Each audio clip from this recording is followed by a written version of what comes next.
inflate the tire so that the bead seats itself all the way around. It should take no more than 20, 25, 30 pounds of air. If it takes a lot more than that, there's a chance that you may have the tube twisted or the tire not beaded up right. Once you've checked the bead seat on one side, always flip it over, check the other side. The bead is seated all the way around.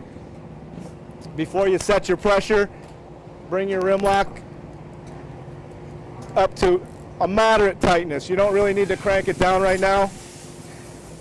Just a little bit. You don't want to final your tightness until you've set your pressure, because there's a chance that the tire might need to unseat, roll itself around a little bit as you reduce the pressure. Get yourself a good gauge.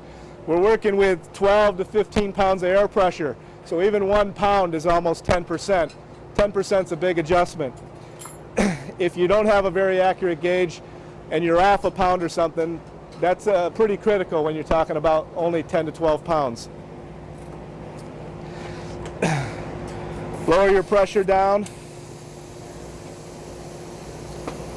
Generally, when we give them back to the team, we send them back with about 15 pounds of air in them. We let the mechanic make the final adjustment depending on the weather and the track conditions.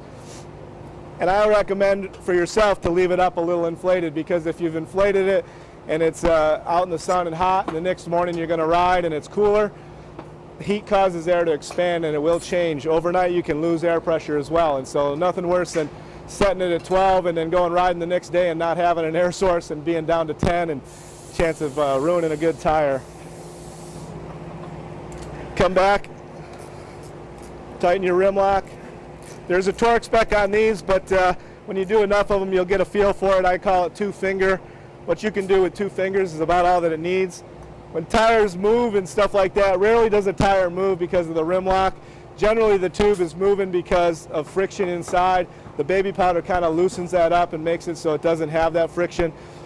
But then you want to come back, set your final air pressure for what you're going to send it over to overnight.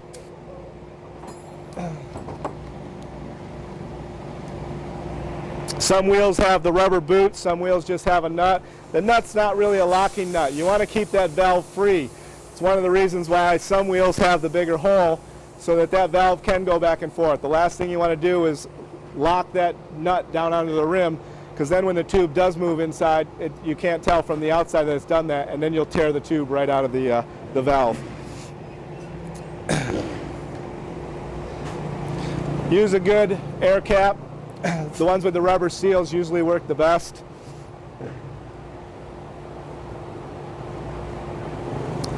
That's all there is to it.